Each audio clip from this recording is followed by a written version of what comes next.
Hi guys! I hope that you are curious about the next topic we are going to learn in this video. So, let's talk about loops. For example, take the act of hammering a nail.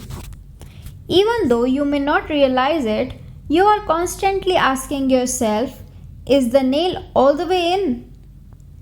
When the answer is no, you hammer the nail again and you continue to repeat this question until the answer is yes, and then you stop.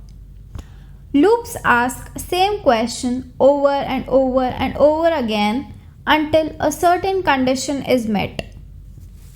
They allow us to code repetitive tasks.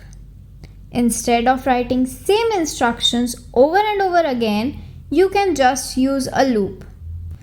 Let's see another example. Suppose that if you want to build a wall, what will be the steps you would follow? Apply cement, put a brick, move forward. But writing these same instructions again and again for building a wall is time consuming and there are chances of mistakes. So, instead of repeating the instructions, we put them in a loop.